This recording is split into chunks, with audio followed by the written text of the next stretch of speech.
ഇന്ന് രാത്രിയിലത്തെ അല്ല, ഇന്ന് പകലത്തെ നമ്മുടെ കുട്ടുപട്ടണങ്ങളുടെ ഒരു കാര്യമാണിത്. ഞാനിന്ന് കുറച്ച് അത്യാവശ്യം കാര്യങ്ങൾക്കൊക്കെ ഒന്ന് പുറത്തു പോയിട്ടുണ്ടായിരുന്നു.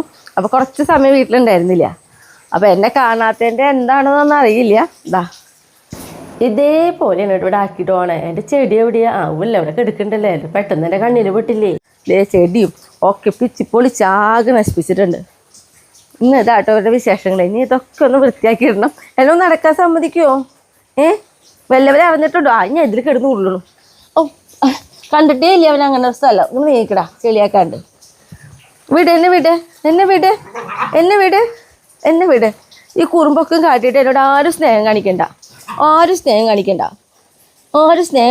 ഈ കുറുമ്പൊക്കെ കാട്ടിയിട്ട് എന്തിനാ സ്നേഹിക്കണേ എന്നെ? എന്നെ എന്തിനാ സ്നേഹിക്കണേന്ന്?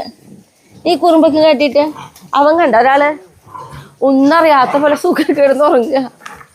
ഞാനൊന്നല്ല, ഇതിലൊരു ബാധകമില്ല കേട്ടാ. ഞാനല്ല ഇത് ചെയ്ത് നോക്കണേ എന്നുള്ള പോലെ അവൻ കാട്ടിയതാട്ടാ അവനെ. എന്നെ വീട് എന്നെ തട്ടിയിടല്ലോ. ഒന്നും അറിഞ്ഞിട്ടില്ലല്ലോ മറഡോണ. അതൊന്നും അറിഞ്ഞിട്ടില്ലല്ലോ. മറഡോണ ഇല്ലല്ലോ അതില്. അവൻ്റെ മുഖത്ത് നോക്കിയേ. ഓ, വീണ്ടും കിടക്കണു. മറഡോണ ഷോ കണ്ട. എല്ലാം ഒപ്പിച്ചിട്ടുള്ള ആള് ചിലപ്പോൾ അവനായിരിക്കട്ടെ ഫസ്റ്റത്തെ ആള്.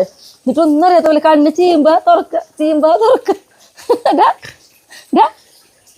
എല്ലാം ഇല്ലത്തരം ഉണ്ട് എല്ലാവരുടെ കയ്യിലും. ഞാൻ ഇവിടേക്ക് വൃത്തിയാക്കട്ടെ. ഇന്ന് രാത്രി ഞാൻ എപ്പോൾ ഇറങ്ങാവോ ഇതൊക്കെ വൃത്തിയാക്കി കഴിഞ്ഞിട്ട്? ഫ്ലാറ്റിന് പോനെ എന്തിനു ചെയ്യണേ? ഫ്ലാറ്റിന് കൂട്ടാ എന്താ ചെയ്യണേ? ഇവിടെ ഇരിക്കി, ഞാൻ വൃത്തിയാക്കട്ടെ കേട്ടാ. മാമു തന്നിട്ട് വൃത്തിയാക്കാം.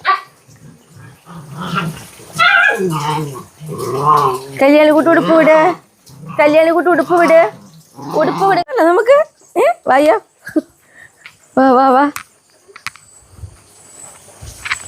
ഓടണ്ടേ?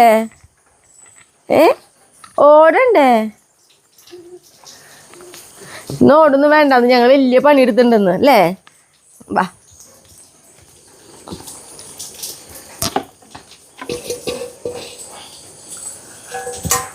നമുക്ക് എല്ല് തിന്നണ്ടേ?